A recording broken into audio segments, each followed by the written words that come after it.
Todo mundo bem? Tirando calor, tá bom, né?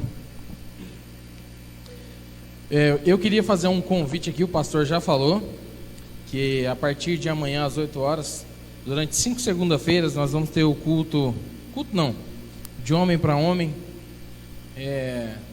Não é para você vir aqui virar homem, tá? É para você aprender a ser homem. Homem, todos nós somos, sexo masculino. O que nós precisamos é aprender a virar homem, aprender a ser homem. Então fica aqui o meu convite para você que é homem, para você estar aqui amanhã a partir das 8 horas, para a gente ser ministrado por essa palavra, para a gente aprender um pouco mais.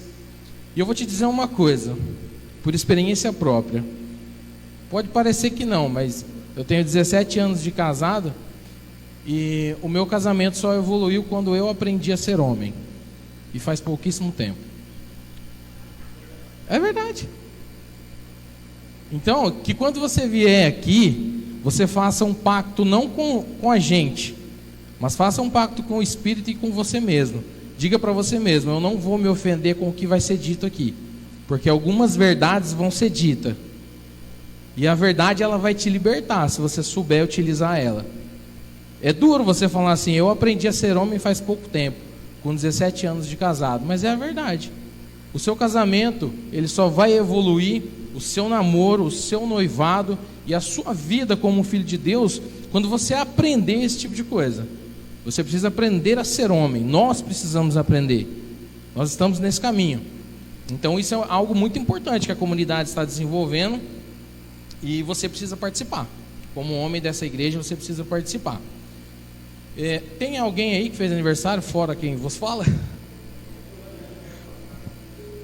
Verdade, o pastor Antes. Ô pastor Antes, cadê ele?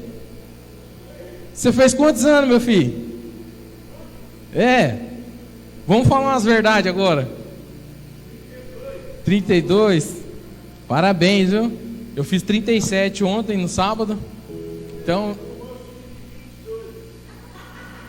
Tá certo isso aí, Maísa?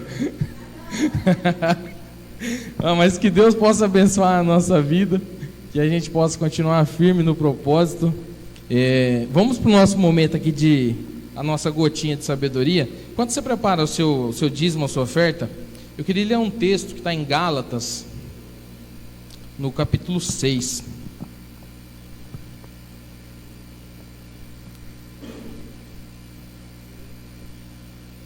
Gálatas capítulo 6, do verso 14 ao 18.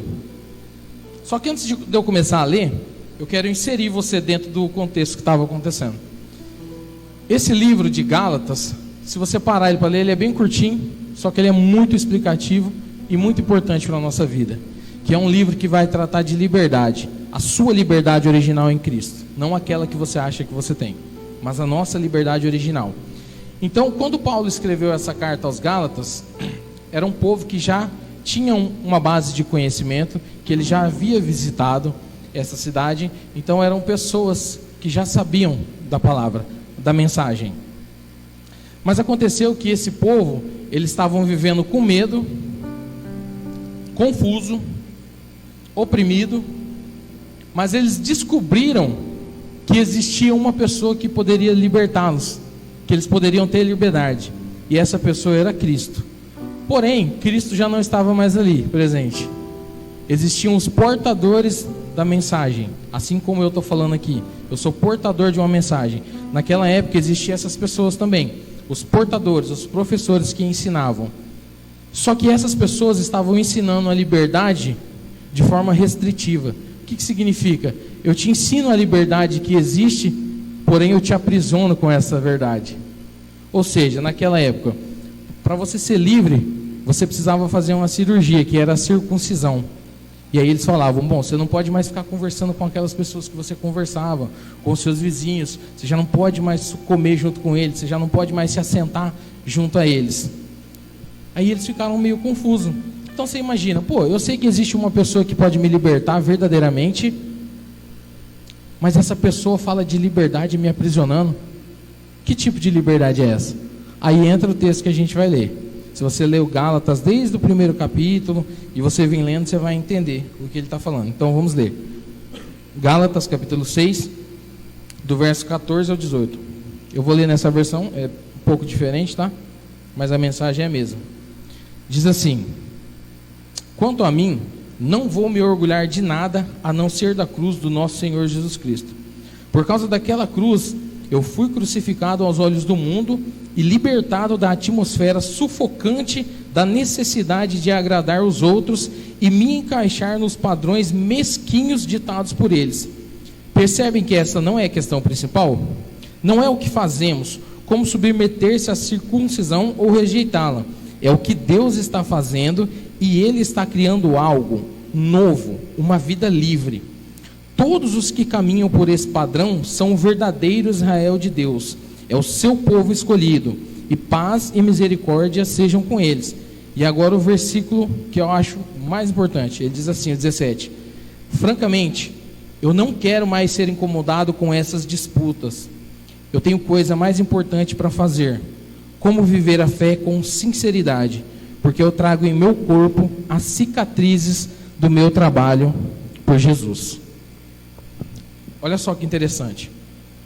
Quando Cristo, o Espírito Santo, ele quer fazer algo na sua vida, ele não quer começar nada forçado de fora para dentro. Não é igual aquele pato que você vai fazer no Natal, ou peru, que você tem que enfiar comida goela abaixo. Não. Quando Cristo quer fazer alguma coisa na minha e na sua vida, ela é de dentro para fora. Nunca começa com a sua parte estética e visual. Nunca é isso aqui que você está vendo. Nunca é. Porque se você me revirar, eu sou tão pior quanto você. Então o que acontece? Cristo, ele quer fazer essa transformação, só que de dentro para fora. Mas para isso acontecer, você e eu, a gente precisa ser livre. A gente precisa ser livre para alguma coisa.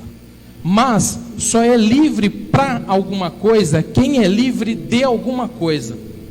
Nesse caso do evangelho que a gente está tratando, você só será livre para viver a sua vida em Cristo o dia que você for livre das amarras da religião. Deu para entender? Não é igual esse povo de Gálatas, que sabia que existia uma pessoa que iria libertá-lo, mas as pessoas estavam vendendo a liberdade e aprisionando. Não. Você é livre. Por que você é livre para ler? Só é livre para ler quem é livre do analfabetismo. Senão você não consegue ler. Na nossa vida espiritual é a mesma coisa.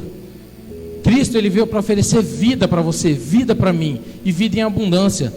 Liberdade, liberdade em Cristo, não a liberdade que eu acho que eu tenho que ter. Não é isso. Então todas as transformações que Cristo quer fazer na minha e na sua vida, não começa de fora para dentro, é de dentro para fora. Ele não quer que você seja um filho de Deus simplesmente sensitivo, que você vem aqui no culto, a hora que a pastora Valéria cantou, creio que tu és a cura, você olha no seu braço, está arrepiado. Não é simplesmente isso. Não estou falando que não é isso, não é simplesmente isso, mas existe algo por trás disso. Além disso, ele quer que você, em vez de senti-lo tatilmente, que você perceba ele por dentro. Então a grande questão é: quem de nós estamos percebendo Cristo dentro de nós? Quem de nós? Porque se a Bíblia fala que a transformação começa de dentro para fora, e eu só sinto ele de fora para dentro, tem alguma coisa errada na minha espiritualidade. Eu não posso viver dessa forma. Não foi para isso que eu nasci. Então, quando a gente começa a encarar e tratar as coisas de Deus, e principalmente a fé, com mais seriedade, ela vai te dizer se você está vivendo ou não com seriedade. E te digo mais, se essa seriedade que você está vivendo, se ela é ou não para a glória de Deus. Porque nós temos um trabalho, nós já aprendemos aqui, nós não temos missão nenhuma. A missão é de Cristo, da Trindade. Nós temos um trabalho. Então quem aqui está dormindo menos para o outro irmão dormir mais? Fora o pastor, que ele vem 4 horas da manhã, né? Quem aqui está tratando essa parada com sinceridade? Ou a gente está vivendo isso aqui só por viver de qualquer forma? Porque se a gente estiver vivendo por viver de qualquer forma, está errado, irmão. A gente está perdendo nosso tempo. A gente está satisfeito no lugar que nós estamos. Você está satisfeito em vir ao culto no domingo, sentar, louvar, tomar sua ceia e ir embora. Bota mais um pecado na conta de Cristo aí, porque se eu jogar na conta dos irmãos, eu estou condenado. Até quando a gente vai viver isso? O nosso compromisso com seriedade, o pastor já falou uma vez aqui, eu vou reforçar. Você sabe por que essa comunidade está do jeito que está? Esse bairro está do jeito que está? Por culpa nossa. Porque o seu compromisso com a fé sincero e o meu compromisso com a fé sincero tem que transformar o mundo. Se a gente está inserido dentro de uma comunidade e não existe transformação aqui, está errado. E quando eu falo transformação, não é estética, não é visual, é espiritual. Quem aqui está por inteiro? Então a gente está conformado na situação que nós estamos vivendo. Eu estou conformado, você está conformado. Eu vou falar uma coisa, eu espero que vocês entendam o que eu vou falar. Às vezes, o bom de Deus tem que ser desprezado por você. Você tem que desprezar o bom de Deus. É estranho, não é? Mas você tem que entender que bom é inferior a melhor. E o que Cristo quer para a sua vida não é coisa boa. Ele quer o melhor. E esse melhor é sacrifício, é renúncia. Você como um filho de Deus, eu como um filho de Deus, eu não sou determinado um filho de Deus, escolhido um filho de Deus. Eu sou um filho de Deus porque eu escolhi vir à igreja. Não, irmão. Nós somos filhos de Deus por causa das nossas renúncias. Não é por aquilo que eu escolho. Escolher a Deus é fácil. Negar a si mesmo é difícil. Então eu tenho que ser reconhecido pelas minhas renúncias. O pastor já disse isso aqui. Não pelas minhas escolhas. Escolher estar aqui todo domingo é fácil. É 1h30, 2 horas. Fazer as nossas renúncias a partir de amanhã, 7 horas da manhã, isso é difícil. Isso é muito difícil. E aproveitando o gancho, que vai começar o negócio dos casais para a masculinidade dos homens, só para falar, você é um homem, reconhecido como um homem, não pelas suas escolhas, pelas suas renúncias que você faz.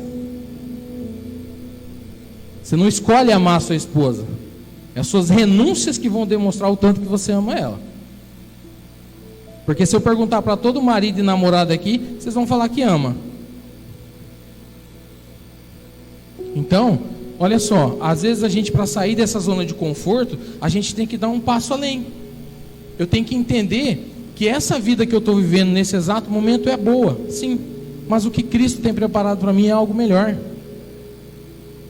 Quer um outro exemplo? Quando Deus prometeu para Abraão, Ele prometeu o quê? Um filho ou uma descendência? Por Ele ter prometido uma descendência, o filho era ruim? Não. Mas a gente precisa entender que naquele cenário o filho dele era o bom, só que a descendência era o melhor. Aleluia. Então a gente precisa entender esse tipo de coisa. O quanto antes que nós possamos sair daqui edificado, transformado, que o nosso conhecimento, que o nosso entendimento a respeito de Deus possa ser interior, que o meu espiritual possa vir a aflorar, porque nós somos um ser integral. O Juninho que está aqui falando não pode ser o Juninho diferente da segunda-feira. O Juninho daqui não pode ser o diferente no churrasco. Nós precisamos ser o mesmo em todas as esferas. Amém? Eu quero orar pela nossa vida.